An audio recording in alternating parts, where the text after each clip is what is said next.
August 14th, 1945. Outside Fort Worth, Texas, the woman stood like a shadow carved from exhaustion, unmoving beneath the relentless sun. 12 hours she waited, not for food, not for shelter, not even for mercy. The cowboy saw her 3 times that day, once at dawn, once at noon, once when the stars began their slow climb into the Texas sky. Each time she remained. When he finally stepped outside, boots crunching on gravel, he expected defiance or desperation. What he found was something else entirely. She needed a needle, just a needle. And in that moment, everything he'd been told about the enemy began to unravel. If this story moves you, hit that like button and drop a comment telling us where in the world you're watching from. We read every single one, and your support helps us keep these forgotten stories alive. Now, let's step back to understand how a Japanese woman ended up waiting outside a Texas ranch and why what she asked for mattered more than anyone could have imagined.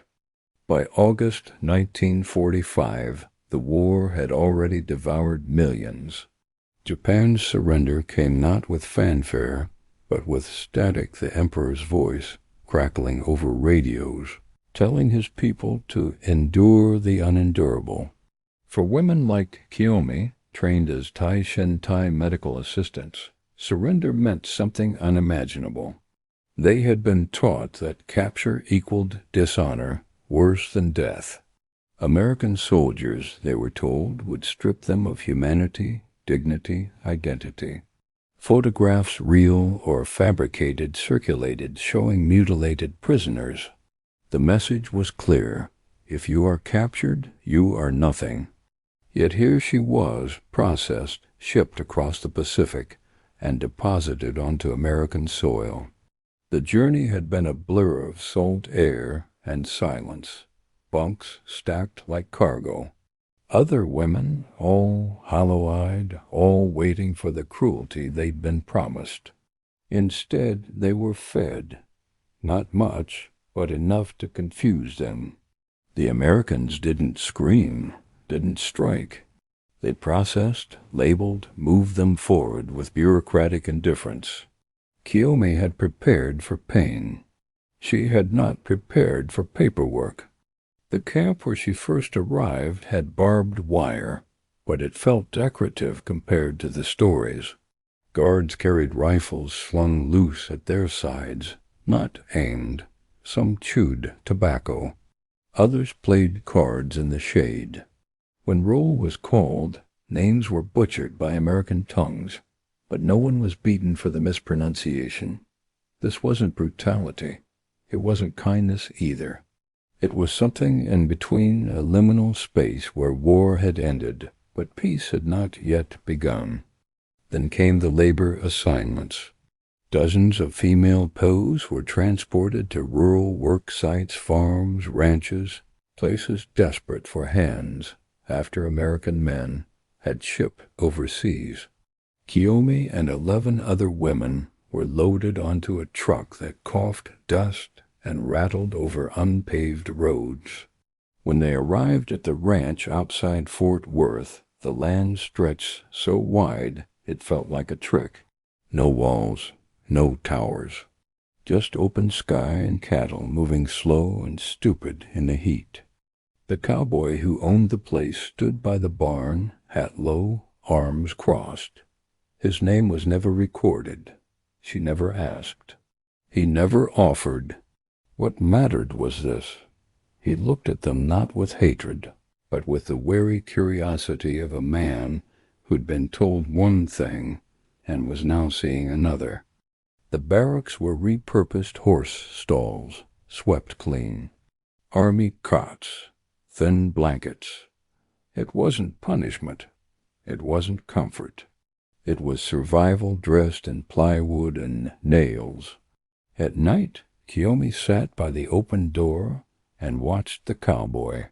He'd lean on the fence post at dusk, roll a cigarette, and stare out at nothing.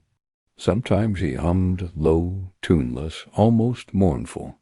She didn't understand the melody, but she understood the loneliness. In a world where every male figure she'd known had barked orders or ignored her entirely, his quiet disinterest felt like a kind of mercy. He didn't leer, didn't shout, didn't seem to care whether she existed at all. And somehow that indifference gave her space to breathe. Days passed. The women adjusted. Some grew louder, testing boundaries. Others withdrew deeper into silence. Kiyomi did neither. She folded her blanket every morning with military precision, swept the corners of her stall, ate only what was given, never more. And each evening she watched the man on the fence line, trying to understand what kind of enemy didn't act like one. Then one morning she noticed it, the tear in her left sleeve. The seam had come undone during transport weeks earlier, threads fraying like the edges of everything she'd once believed. The fabric hung loose, flapping slightly when she moved. It wasn't just a uniform. It was the last thing she'd carried across the ocean that still had her name sewn inside. Faded by sweat, worn by war, but hers. She made a decision. August 23rd, 1945. Dawn broke hot and dry. Kiyomi walked from the barracks to the cowboy's house and stopped 20 feet from the porch. Then she stood. She didn't knock, didn't call out. She simply stood, hands folded, head slightly bowed, and waited. The cowboy saw her from the kitchen window. At first he thought she was part of the fence, a post, maybe, or brush caught in wire. But when he squinted, he saw the shape of a person. Too still, too deliberate.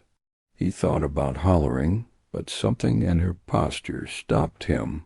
She wasn't pacing, wasn't trying to get attention. She was waiting. An hour passed. The sun climbed. The heat pressed down like a hand. She didn't move.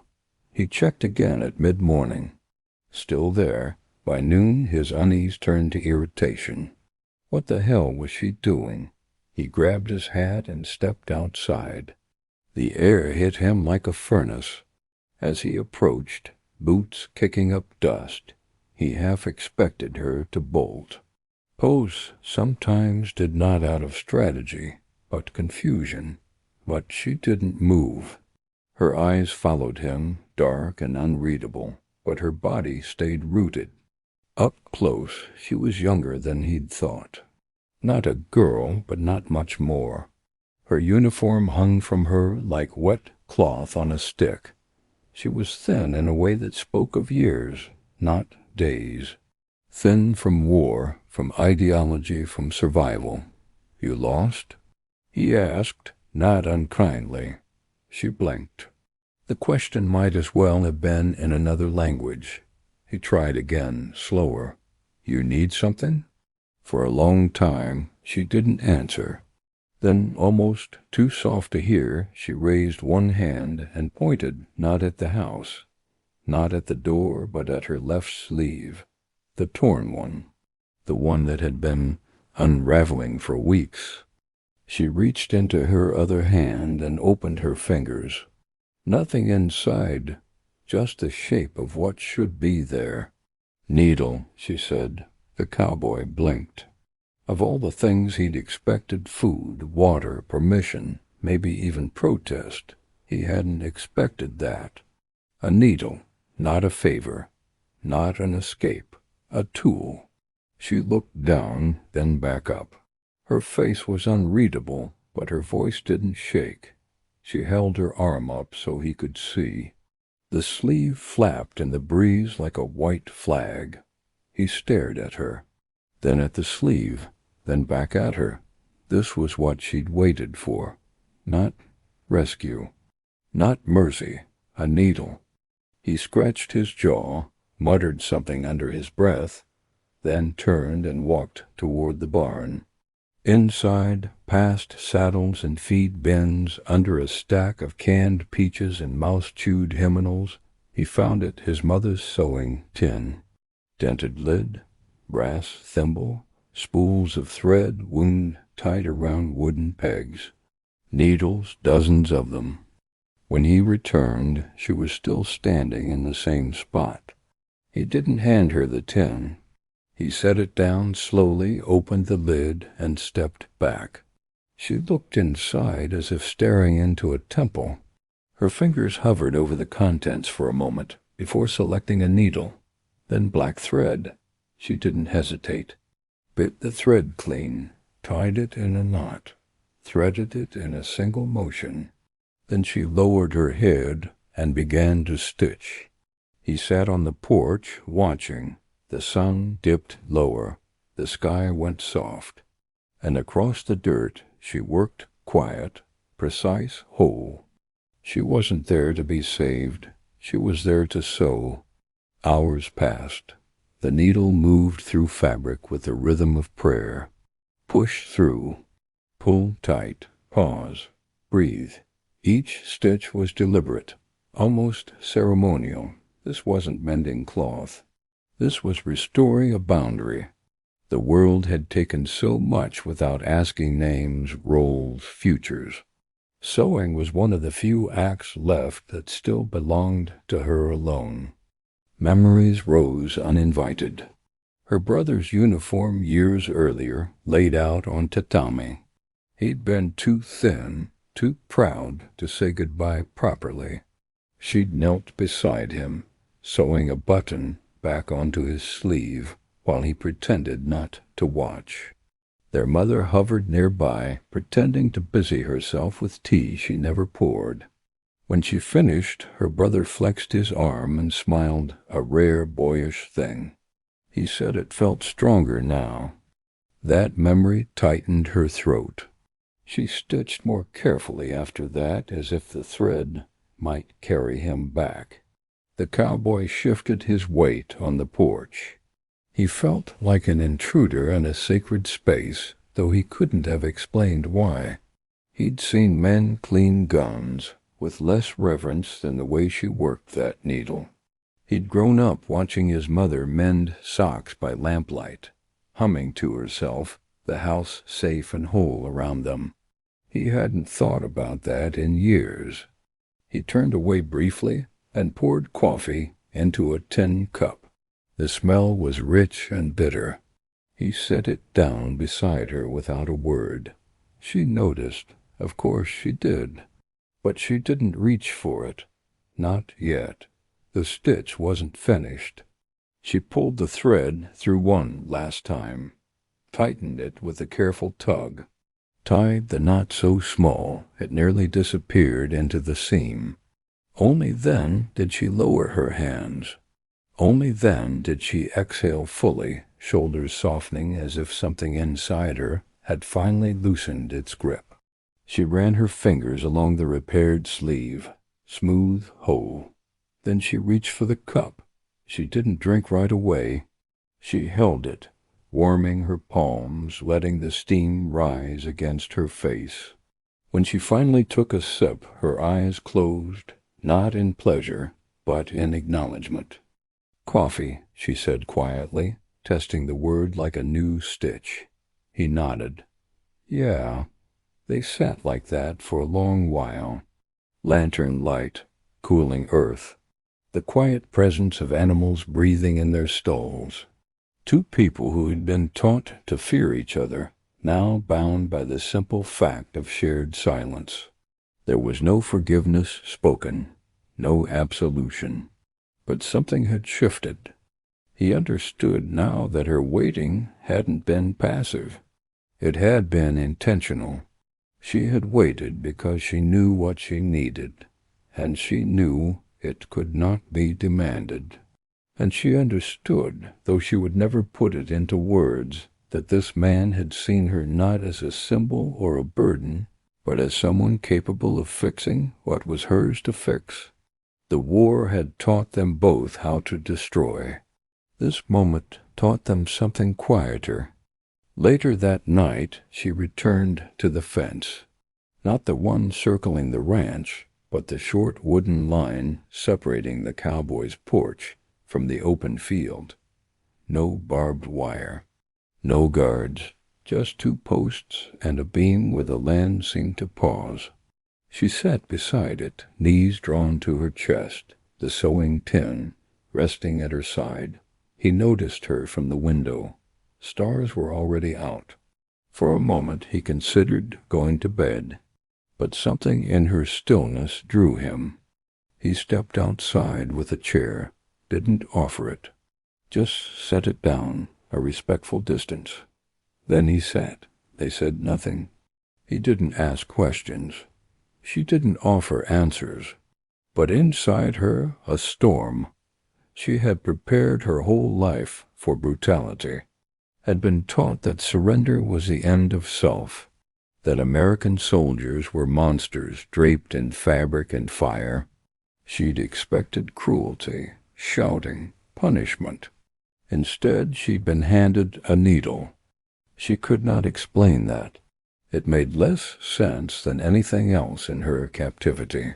He had seen her broken sleeve and fetched tools, not to fix it for her, but so she could do it herself.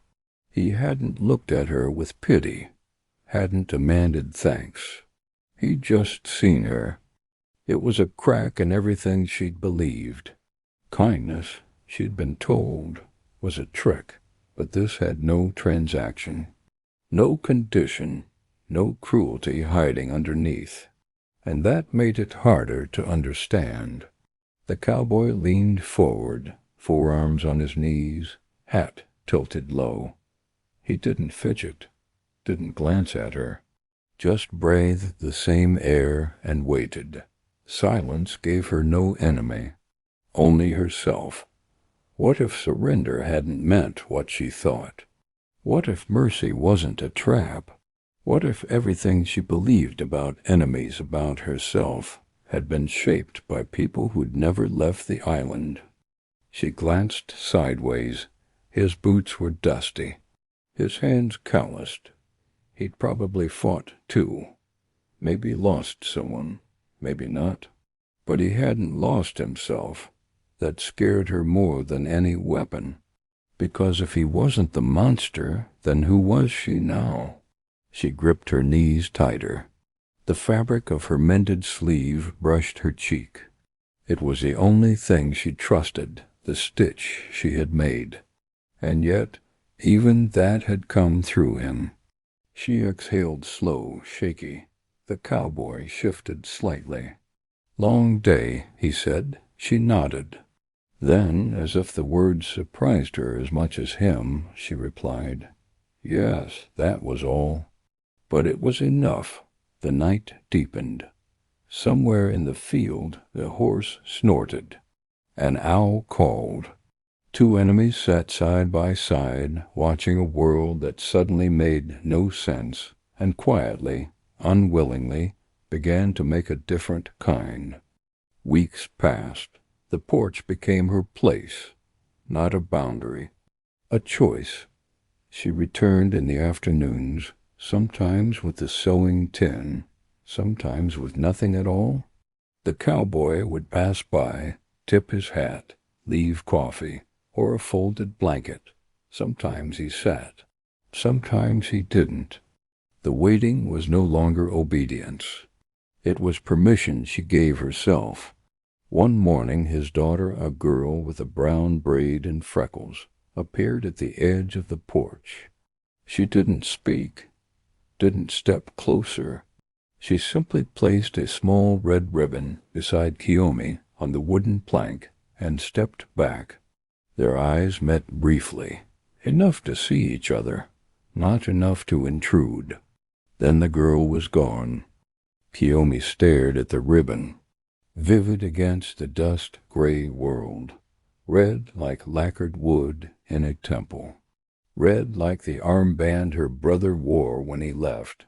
She didn't touch it at first, only looked. Then, after several minutes, her hand moved. When her skin met the fabric, she startled at its softness.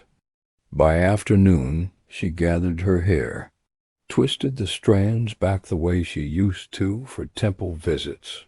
It took several tries. When the knot held, she tied the red ribbon around it. Not for vanity. There were no mirrors, no audience. This was about contrast. The military uniform on her shoulders patched but whole. The ribbon in her hair defiant in its softness. One spoke of order, obedience, lost wars. The other whispered of something she'd forgotten existed. Choice. The orders came in September. The women were to be moved. No explanation. No promise. Just movement again. The morning of departure was uneventful. Canvas bags tossed into a rumbling truck.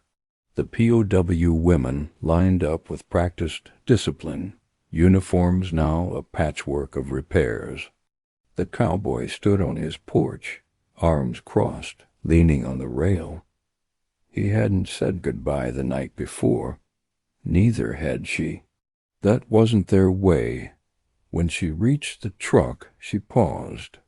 The other women climbed in, but she turned slowly. Their eyes locked. He gave no wave. She offered no smile. But then a single bow. Not deep, not submissive. Just enough to say, "I saw you. You saw me." He didn't nod, didn't move. But inside something shifted. She hadn't waited for salvation. She had waited to reclaim something no one had offered her since the war began. The right to be seen. Not as a number, not as an enemy, not even as a victim, but as a whole human being.